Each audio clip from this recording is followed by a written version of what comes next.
She hit me with it right after dinner one night. My wife had been reserved all week long, and this Friday night she seemed even more so that way. I was worried about her, and actually started the conversation that caused this to happen. Honey, what's up? You've seemed upset about something for over a week now. It's nothing really. I just have been trying to figure something out. Well, you have me worried, dear. Care to enlighten me at all? Something has been bugging you. Well, I think we need a trial separation, Carl. I sat there shell-shocked. Had she hit me with a baseball bat, I would have been less surprised. A trial separation? Where the hell had that come from? A trial separation? What are you talking about? Don't yell, Carl. It's just that I feel. What? I was having a hard time calming myself down now. She hit me with wanting a separation, and I'm supposed to take it all calmly and sedately? Jesus, what had I done now? Why now of all times anyway? I was just flat stunned. I need to find myself, Carl. I have been feeling smothered for quite some time now, and I need some space. I need to think some things over. But a trial separation? That is one step away from divorce, Paige. Why haven't you said something before this? Is it something I've done? Not done? What? It's not you, Carl. It's me. I need to find myself.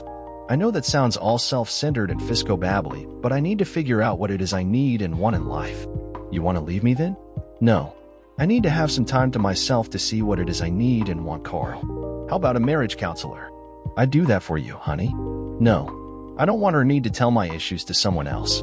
Look, Carl, I just need some time. Maybe, say 6 months. After that, I'll know what it is I want to do for certain. 6 months? Where will you live? What will you do for? Relief. I know I will have a hard time going 6 months without you, and without sex too. I know you have a higher sex drive than I do too, so how will we handle that? Besides that, in 6 months we will be in divorce court for sure. I can't go that long without seeing you. We can't go that long without talking and seeing each other. Somehow, I need to be a part of your finding yourself, dear. Sex won't be an issue with me, Carl. I know it will be hard for you, but we'll make out okay in that department. I was thinking that we could have a date once a month, maybe. Once a month? No way. Once a week, maybe, and not any more than that, Paige. We need to see and talk to each other at least once a week. Any more than that, and we'll end up in divorce court. We'll drift apart if we don't see each other more than that. Please try to understand, Carl. I'm not wanting to divorce you. I only want to figure some things out. So, you're going to date other men during this time then too? What? No. No dating by either of us. We need to remain faithful to each other during this time. Oh, how am I supposed to resist temptation then, Paige? How are you going to resist temptation, Paige? You want it more often than I do. Look, this isn't about sex, Carl. I know that, Paige, but sex is an important part of our life together, and going 6 months without will open us both up to strong temptations. We, either one of us, or possibly both of us, could fall prey to that, dear. Please, reconsider this idea. Let's go get some counseling, separate and together. Please. No. Paige, my business is this close to being where we envisioned it being. We're this close to not having to have you work anymore. We're this close to financial security for life. If this separation ends up in divorce, it will kill the business and it will kill me. I love you, Paige. I don't want to lose you. Please, there must be some other way. I'm sorry, Carl. I knew that this would be hard, and it's actually been harder than I thought it would be. I don't want to hurt you. I just need to be alone for a while. Well, if you're going to insist, then Monday, we'd better go see a lawyer. A lawyer? What for? If we're going to be separated, then there will be legal issues that need to be addressed. Issues like any screwing around outside of our marriage during this separation will be grounds for a full divorce with no right to property for the guilty party. What? I won't be dating or sleeping around Carl. There's no need for a lawyer to be involved. Yes, there is. Besides, if you aren't going to be sleeping around as you say, then there will be nothing for you to worry about, will there? Well, no. But what if one of us just slips accidentally? My point exactly, Paige. That's what worries me. Your sex drive is higher than mine is, and I have a pretty high one. Neither of us will be hardly able to cope with 6 months, especially with only once-a-month dates. Carl, I'll not change my mind on this. If you think we need to do it all legally, then we'll do it. Start it Monday. Paige, please, don't do this. I'll sleep in the guest bedroom tonight. I have a place already rented and I'll move in there tomorrow. I slept roughly all night long, tossing and turning, wondering where in the hell things had gone so wrong. How had I missed Paige's needs? How had I not seen this coming? Where had this all stemmed from? She had refused to talk to me after our first talk, and I was at a loss for what to do now. That next morning, it took her all of 15 minutes to grab her things and split. She left me a phone number and the address of her new place and was gone. Alone in my house, I suddenly realized that my life had taken a hard left turn on the road to life, and I was not sure where I was headed anymore. Monday was a long and tiring day. Paige was steadfast in her need to be alone, and the lawyer did what he needed to do to protect both of us. It was a tough day for me, especially because suddenly Paige seemed like a stranger to me too. On top of all that, my business took a huge upswing in demands on my time as well.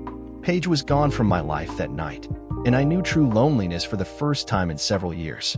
Paige had her job, and I knew a few of her coworkers there, so I'd be able to keep in some kind of touch about her life that way. But other than that, I was all alone. That first month was tough. I was working harder and harder, spending more and more time at the office and less at home. I almost lived in my office. My secretary and the people I had working for me were genuinely worried for me too. They all knew that Paige had moved out on me, and they were sympathetic. Nobody could tell me why or how to fix things though. Our first date was made for a Saturday night. We met at our place, and after Paige parked her car in the driveway where she had always parked it, we went out to eat.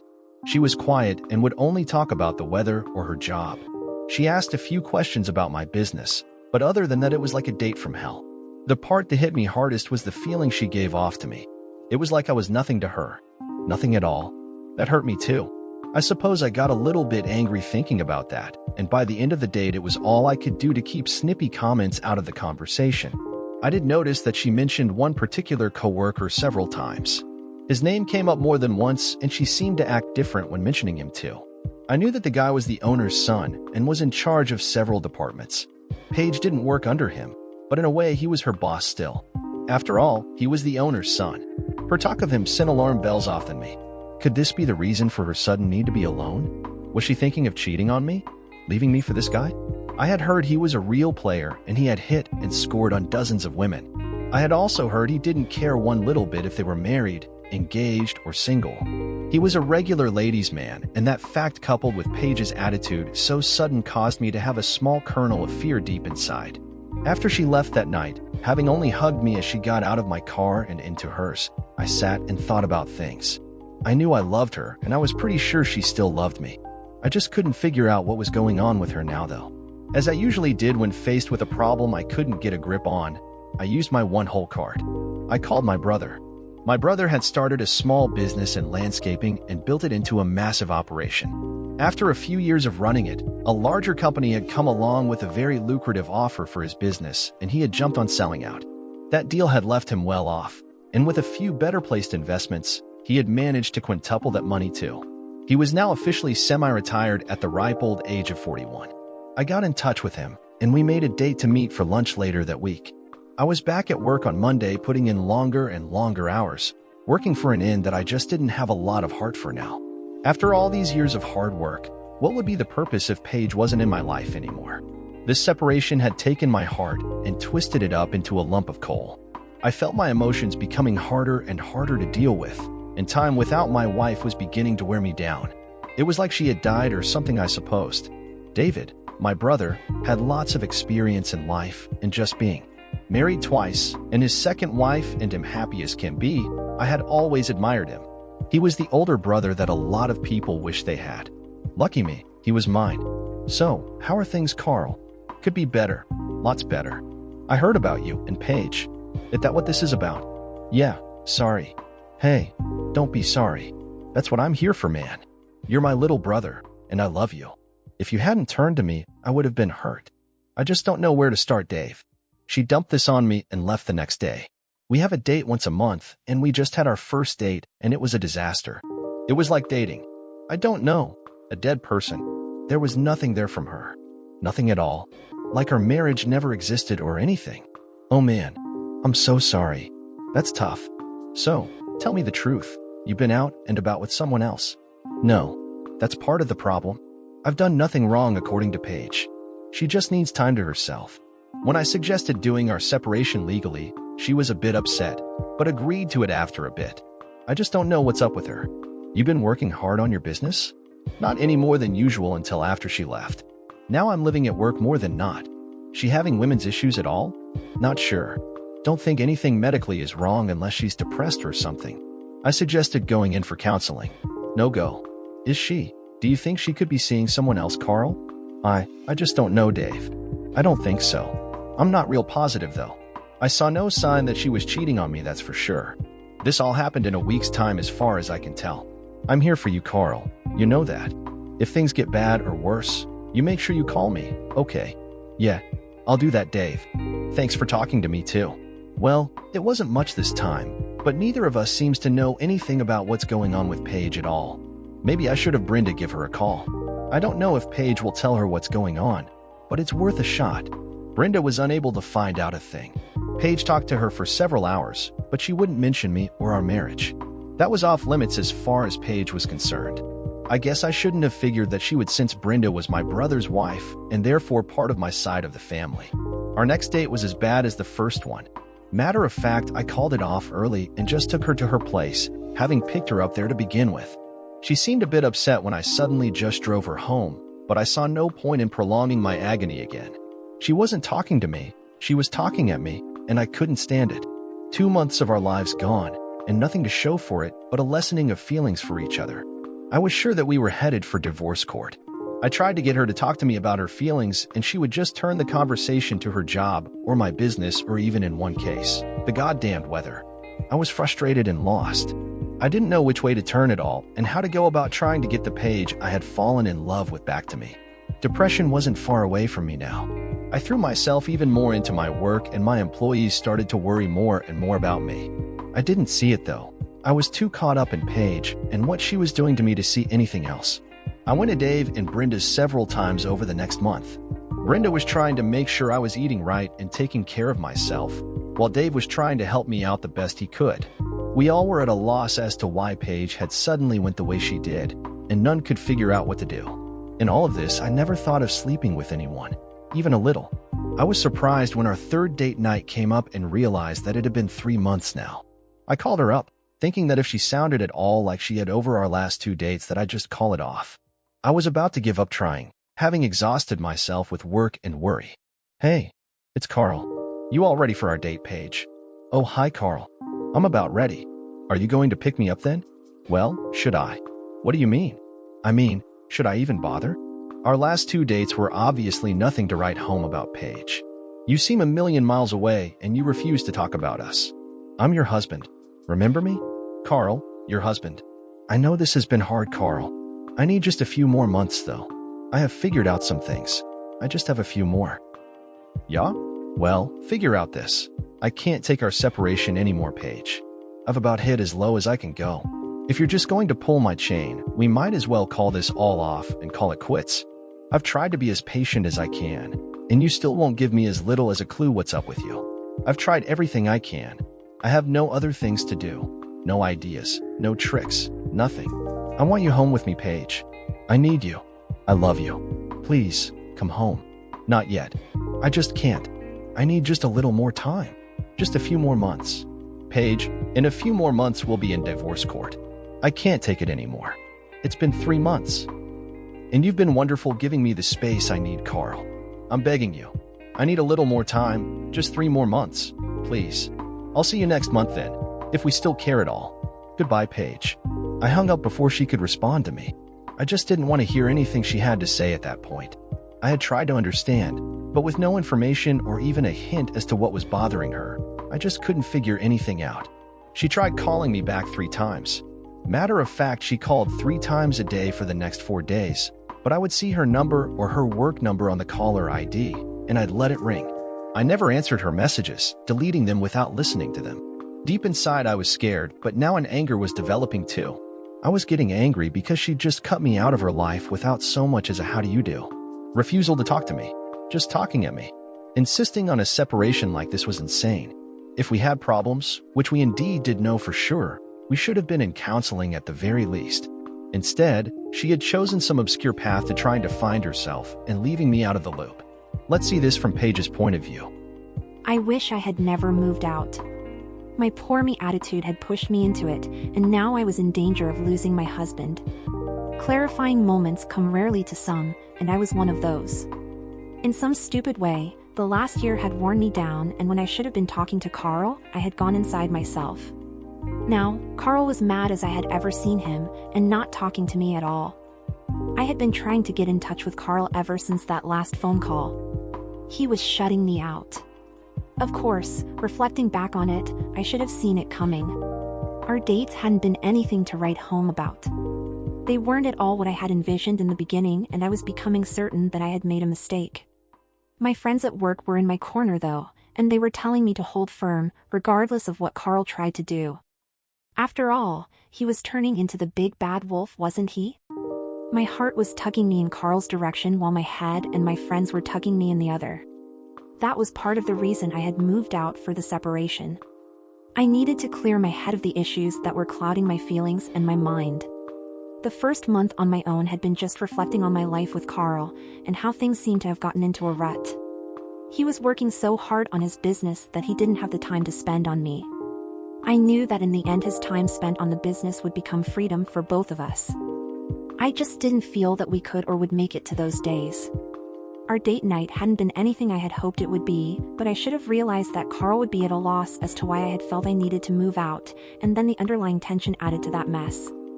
I found that the only things I had to talk to Carl about were my job. I hadn't been at home for a month, and Carl wasn't being very forthcoming on life without me. I had hoped that he'd be trying to bend over backwards to please me. Instead, I was facing an almost total stranger. Not only that, it was all my doing. Like his brother had done, Carl was working towards building a large business and then selling it with enough to retire on for the remaining years. I hadn't kept track of Carl's business dealings or where he was, and his comments about being so close had haunted me. Stubborn as I was though, I ignored that little voice in my head and pushed for what I selfishly wanted. My time. My issues. My needs. Like some little schoolgirl, I had started to push Carl away. The place I worked had been keeping us all busy since the owner's son had started working there.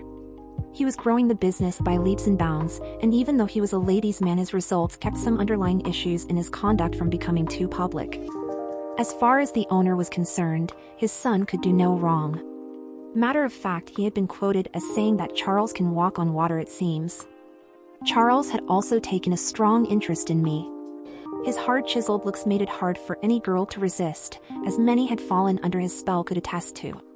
I was having a hard time remembering that I was married at times, and my sex drive had gone into the stratosphere since moving out.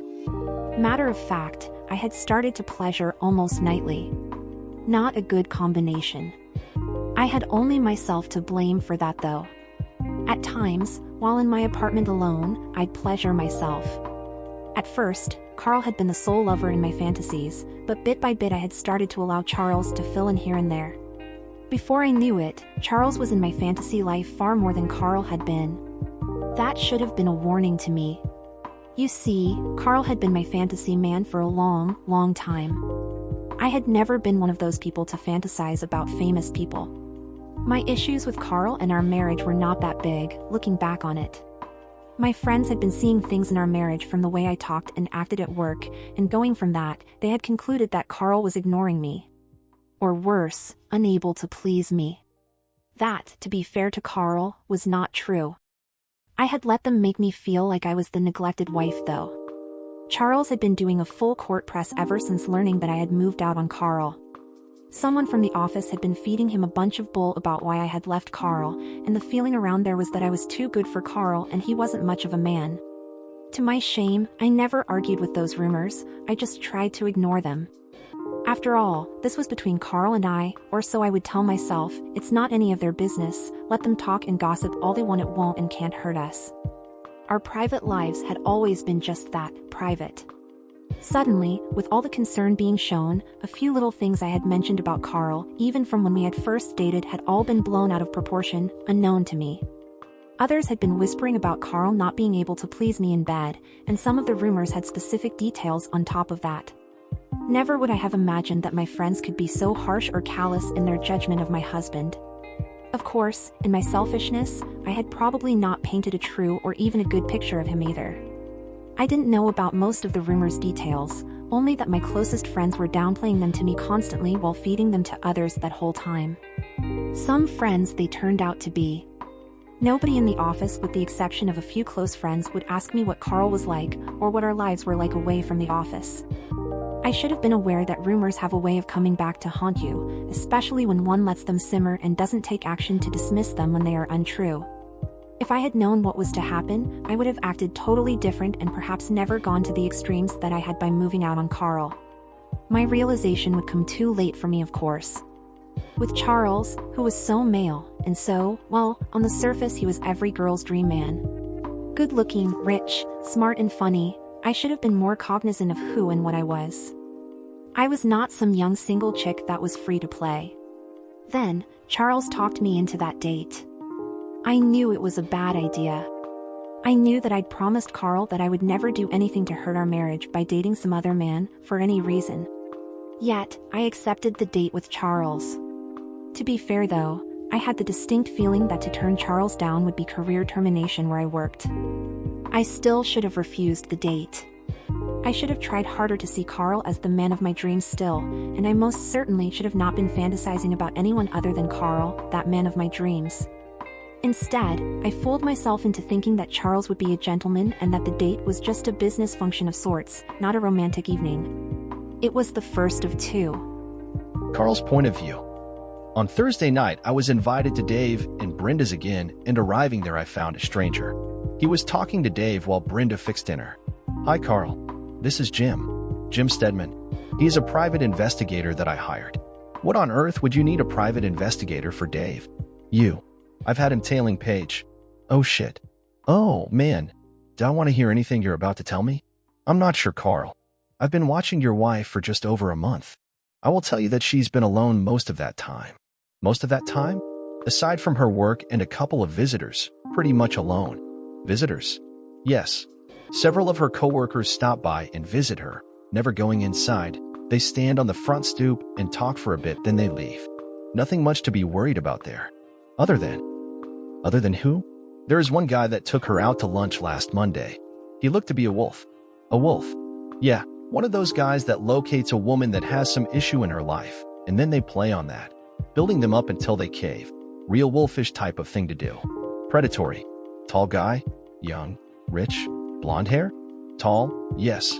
Black hair, drives a BMW and wears Armani suits, so I suppose he's well off. I found out he is the owner's son.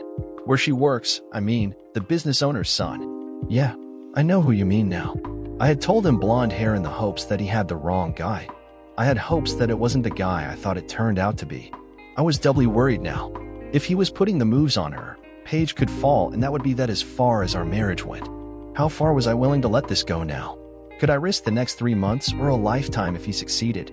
I was at a loss as to what to do. I could try to move him along and force the issue in hopes that Paige would wake up and get her ass home to me, or I could stand by and hope against hope that Paige would be able to withstand his advances. I was torn and unsure. "If I may, sir." "Yes, Jim. I think your wife is truly trying to figure out something in her life. If you step in and try to stop anything now, you could chase her away forever. I've seen this type of stuff over the years, and most of the time I recommend stepping in. But in this case, I think your wife will come around on her own." "What about the wolf?" "That is the issue, isn't it?" "Meaning?" "Well, if you chase him off, you may end up having to chase off the rest of the wolves for the rest of your life. You'd always have a doubt that your wife would be faithful to you. If you don't, and he succeeds, then I imagine from what your brother has told me, you'd divorce her. You're kind of damned if you do and damned if you don't. I would say that your wife, Paige, she seems to be right and true. Give her room and the rope. Give her the chance to refuse this wolf. Then, if that doesn't work, and it's still not too late, by all means, step in and do something. Anyone can slip though. Paige has always had a high sex drive, even higher than mine. I worry that she'll slip and screw it all up for both of us when normally this wouldn't be an issue due to our sex life. When it was normal, that is, for us." "I know. I think she can think with her mind though. I think she'll surprise you in the end. Give her a chance. She's been acting like one of the few good ones. I give her some rope myself." "So she can hang herself?" "No. So she can pull herself out of the slump she's in." That said and done, he left his report with pictures and all, and left us. I owed my brother big time. I'd never thought of hiring someone to watch her. I never figured a need to. Now, according to this guy, I should let her have the time she needed. It worried me, but I decided to let it ride for a while more. It wouldn't be easy, that was for sure. Our next date night was on a Saturday again. When I called her that morning to confirm, I got a shock. "Hey Paige, are you ready to go on our date tonight? Will it end up like the last one, Carl?" "We didn't have the last one, Paige. I'm sorry about that too. I know, but something came up. Can we put our date off until tomorrow?" "Yeah, I suppose." "Are you okay? Tell me, Paige, are we going to be okay?" "I think we will be, Carl. I still need a little more time, but I've found out enough to make a few decisions in my life. You've been very patient with me and I truly love you for it. I know this hasn't been easy for you. I just love you and want you home with me, Paige. I'll see you tomorrow then?" "Yes. Around, say, 5. 5 it is." I actually felt better after this phone call than I had in a long time. It sounded like Paige had figured out some things and that the detective had been right. Giving her that space had worked okay. I showered up and then, after a little bit of thinking, decided to go out for dinner anyway. I was tired of canned beans and TV dinners as it was. I called my brother up and invited him and Brenda out. He was happy that I was so upbeat and suggested that they take me out, their treat. I accepted and we decided to meet at the place they chose. I knew where it was, and it was upscale from my normal type of place. I had to dress up a bit more, including a tie, but in the mood I was in, a tie wasn't an issue. Arriving there, I saw Dave and Brenda already seated. I was led to them, introduced, and then handed off to them by the waiter. As we ate, I told them the good news. "Paige and I have a date for tomorrow." She sounded like she's about ready to get back together with me. At least she sounded upbeat. I have my fingers crossed at any rate. This whole nightmare will soon be over and we can put this all behind us. So Paige isn't supposed to be here, Carl?"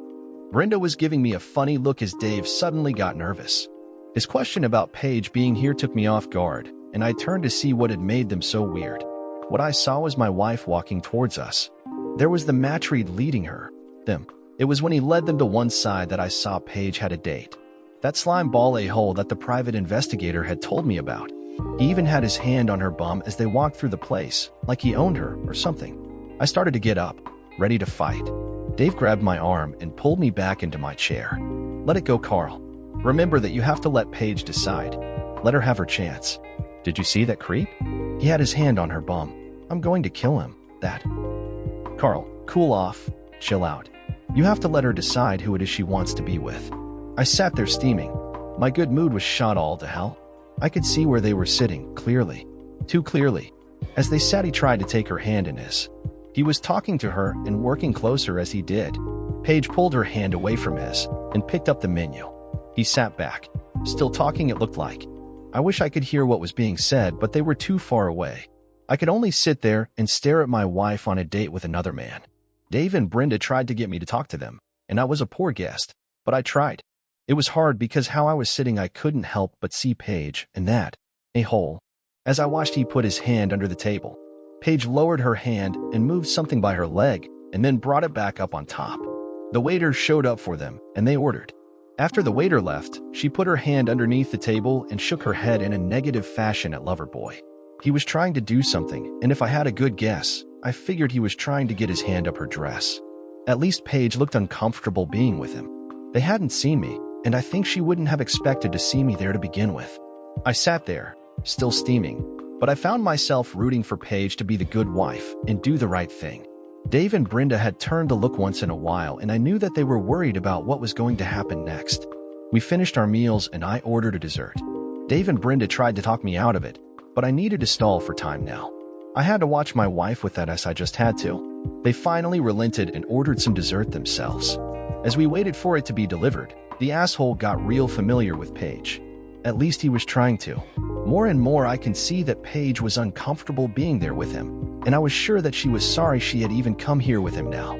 He was practically mauling her as they sat there, and she was trying to be calm, pushing off his roving hands the best she could. Finally, I couldn't stand it anymore. I had to do something, even if it cost me dearly in the end. Jumping up, I almost ran over to their table. Okay, it was a very fast walk, but I covered the distance in a heartbeat. His hand was between her legs, on her upper thigh, moving under her dress by the time I got there. He glanced up at me, not really seeing who I was, if he even knew. Paige was fighting him off, and I heard her tell him to stop. The lady said to stop it. Screw off, a-hole. She's with me. That's my wife you're trying to cop a feel of. Knock it off. Paige had turned white when my voice cut through the air. She wasn't aware of my presence, having to fight him off of her. She had been looking under the table instead of towards me. Carl, this isn't what you think it is. Her date started to turn to face me more. Shut up, Paige. I'll take care of this clown. Is this, Carl? Loverboy was sounding less and less nice and more spoiled. I'm her husband. A-hole. Take your hands off of her. Now. He stopped sitting and started to stand to face me. You're her husband? The jerk that can't please her in bed? The mouse that can't roar? The impotent guy who had her and lost her? Get lost, buddy. She's fair game now. I don't know when it started. All I know is my fist slammed into his skull, hard. His head snapped back, and he looked like he was about out of it as I came to a stop bent over him. Paige had jumped up and was crying, looking afraid of me. Dave was there, trying to get me back and out of the place while I shook him off. I grabbed Loverboy by his silk tie and started to slam my fist into his face again and again. The next thing I knew, the cops had shown up and I was in cuffs. Paige had disappeared and Loverboy was shouting that he was going to press charges. I was hauled off to jail while my brother told me that he'd get me a lawyer. I ended up sitting in the cell all night with a bunch of drunks and what appeared to be drug addicts. What a way to end a day. The only thing I was missing was a buddy sitting there with me telling me what a hell of a good time we had. The next morning at my arraignment, my lawyer got me out on bail. I was in serious trouble. Loverboy was hollering that he wanted me prosecuted to the full extent of the law. I almost laughed at him since I could see that his face had been stitched up and he had lumps and bruises all over from my fists. It made me feel just a tad bit better. When I got out in front of the courthouse, Dave and Brenda were there to meet me. I had been remanded to their custody for the meantime, until the trial. I was in serious trouble after all. The lawyer was telling me all the possible consequences of my actions and plans for my defense. I was hardly listening. I just wanted to go get slobbering drunk. Then something the lawyer told me sunk in. What was that you said about Paige? I said if we can get her to testify that he was manhandling her, we could get you off scot-free. You were protecting your wife after all. How am I supposed to do that? She disappeared last night, and I'm sure she's filing for a divorce right now. Probably right up the hallway a little way. No, I'm not Carl. I turned to see Paige walking up to me. She looked troubled, but at least she was talking to me. I don't understand. What are you doing here, Paige? I came here to get you out of jail, but it seems that I'm a little late for that. Your brother took better care of you than I have. I'm so sorry, Carl. This is all my fault. No, it's all a-hole's fault, Paige. He shouldn't have been trying to cop a feel of you in a public place like that. Are you going to divorce me now, Carl? Not unless that is what you want, Paige. Why did you do that? What? Try to protect my wife? That's what good husbands do, Paige. They love and protect their wives. But I was dating him. We had a deal, and I broke it. Did you sleep with him, Paige? No. Matter of fact, I was sorry I even told him I'd go out with him. I forgot what day it was when he made the date, and when I realized that it was our date night, I tried to get out of it. But he refused. I was afraid he'd cause problems, even more than what he has, so I cut my date with you in order to tell him I wasn't interested in him. That way. It got out of hand, though. Maybe just a little. Our deal was sleeping with someone, Paige, not dating. I forgive you for that. I wanted today to be special, Carl. I was going to tell you that I had figured it all out and that I wanted to come home. To you. Forever. You do. Yes. I acted stupidly, and I should have gone with you for some counseling. I listened to the wrong people. Even though they meant well, they were dead wrong about my issues. I listened to someone I hardly knew instead of my husband that I loved. I'm so sorry about all of this. Sure you want to be seen hanging around a jailbird? Oh, yeah, you were wonderful. The way you smacked him, it was wonderful. Why'd you disappear then, if I was so wonderful? Because I figured that you would file for divorce once you saw us together like you did. I crossed the line with him. But you told me that you two didn't sleep together. You didn't screw him, right? No. But I accepted a date with him when I already had one with you. There was no excuse for that. None whatsoever. I want you home, Paige. We'll go get some counseling and see what we need to do to make things better between us. If I don't end up in jail, that is. I don't think that will be a problem. I intend to press charges against him for attempted sexual harassment and whatever else I can find. I can help you with that young lady. My lawyer was taking charge now. He had Paige where he wanted, and he was going to make it all better. Dave and Brenda were standing there with me while we went over everything. He dropped the charges against me if she dropped hers against him for the restaurant incident, but she was able to keep the employee charges against him in the meantime. He had pressured her into the date, and he had also intimated that if she didn't play ball his way, she could lose her job. His dad would end up paying dearly for having his Romeo son working for him now. At home, things were difficult for a time. Our counseling opened up some things that I hadn't been aware of that I had been doing. Too much time with the business, not enough time with her. Things like that. I made a change shortly after that, and it made all the difference in the world. I was offered a rather tidy sum for my business, and I sold it. Like my brother, I am now semi-retired. Paige and I are doing lots better, and our sex life is back where it used to be. We both learned a lot throughout all of this. Sometimes friends can be wrong in their advice. Sometimes one has to take a stand even if they are unsure of the outcome, and sometimes, just sometimes, things left alone do work out in the end. Dear listeners, please share your thoughts in the comments section and don't forget to like, share, and subscribe.